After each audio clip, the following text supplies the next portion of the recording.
Hello, this is my summary on assignment 2. I'm gonna go step by step and explain everything I did for each question. So question 1 is to upload the Iris CSV file to the Google Drive and save it in a variable called file name by mounting drive.mount and locating the folder it's within. So first I did from google.colab and import drive. I mounted it, import panda, and saved it as a file name. Next, save it as a variable called iris, right? And then show the first 5 rows of the data frame. So obviously I did iris.head to show the first 5 rows. Second question says that the last column is all strings and we want to convert each specific word like setosa into a specific numeral. So setosa is 0, versicolor is 1, and virginica is 2. Um, First thing first, we have to locate the each of the words and then equal it to the specific numeral. So 0, 1, 2.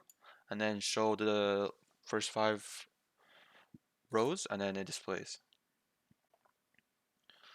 Second question says check the first 5 elements of the iris dataset once again. So it's basically the same thing. Iris.head. You can see that before it was setosa, now it's 0. Question 3 says select the first 4 columns of the data frame as a data and call the data X. So X is going to be the first 4 columns and Y is going to be the last one. So first thing first, we have to save in a variable called X.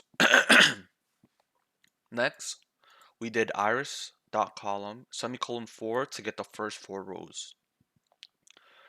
Third question asks you this time, but it's the same thing, but for the Y and you want to get the last column. So to do that, we did iris.item location or ilog semicolon -1 to get the last one. Now, once we have our x and y, we want to split it into x train, x test, y train, y test. So first thing first, okay, we're gonna import panda as PD again. sklearn model underscore selection and import the train test split to split x and y together. So once we've set out our variables, you want to say x and y and have the train size as 20% and then random state 123. So first thing first, we want to see if it actually works, right? So we did x underscore train dot head and x underscore test dot head to see the first 5 rows to see if it is split. Same thing for y. Um, Next, if we know we are good, we're gonna check each length of x train and x test, and if it's 120 and 30, then we're set and we're good to go. And we did len x train, print len x test, and we're right. It is 30 and 120. Fifth question, please convert y train y test into a categorical and call them one hot train labels and one hot test labels. So in order to do this, we need to import two underscore categorical from keras.utils.np underscore utils. Once we've done that, we create the variables, right? One hot train labels and one hot test labels. And basically, to turn into a categorical, we just do two underscore categorical to the specific variable. So we did that for y train and then y test. Question 6, this time we're going to make the sequential model and contain 3 dense layers.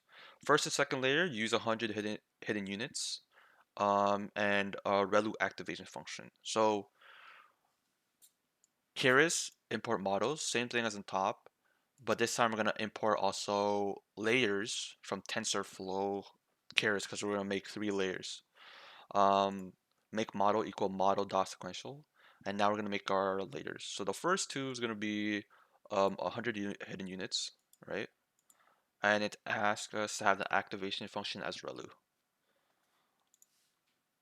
Model.add, okay, so it says for the last layer, we need to use 3 as the number of outputs. And the reason is we have 3 classes, right? Setosa, versicolor, and virginica.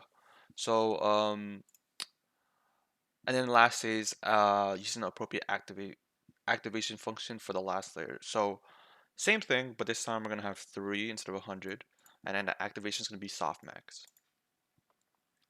6B, compile your model using RMS prop, an appropriate loss function, and accuracy for your metrics.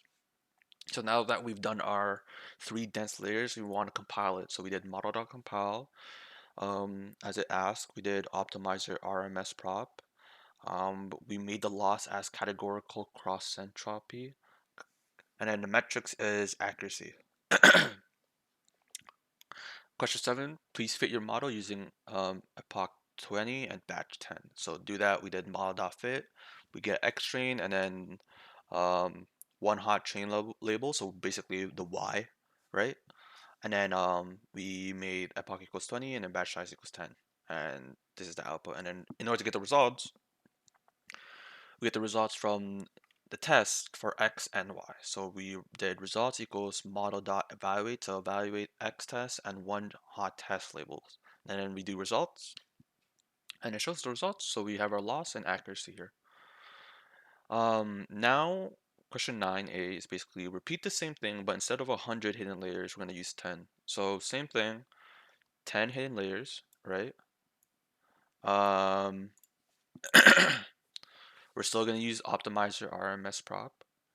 And then we're going to fit it, but this time epoch is going to be 4, batch is going to be 10, unlike on top if your epoch was 20 and batch was still 10. So yeah, there's still no difference, but calculate the results, right? So we evaluated X test and one hot test label, okay? And then we have our different accuracy and loss rate. Now, question 10 asks, after two different basically types of training, what have you learned? So some questions we could answer is, how are the number of layers of hidden units impact the accuracy of our model? So first thing first, right? Oh, sorry. It seems like there is an error here real quick. So first thing first, we've tested two different types of tests, right? And the difference from the first one and the second one is that 110. So 100 hidden units on the first one and then 10 hidden units. And the thing is, the hidden units actually impact the accuracy because the more hidden units there are, or the hidden layers, the more um, the more it's gonna filter out, right? The more it filters out to get it more accurate for the results, um, the more accurate it's going to be, basically, right? But the thing is, if we have more layers to depict the accuracy of our result, it's going to take a longer process time. So our process actually goes down. Okay. And then question 10b please says, please try different setting as we did in question 9. So basically, test stuff out, change stuff in the parameter and see how it goes. So we've done 110 hidden units.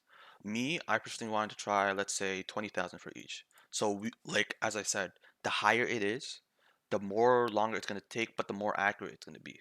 Okay. So if I were to run this, it would actually take way longer than when we were to like run this, for example. Okay.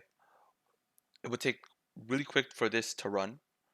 And then, unlike this one, it's going to take its time because it's actually trying to, it's using more hidden units than the other and previous ones. And yeah, that's my assignment too.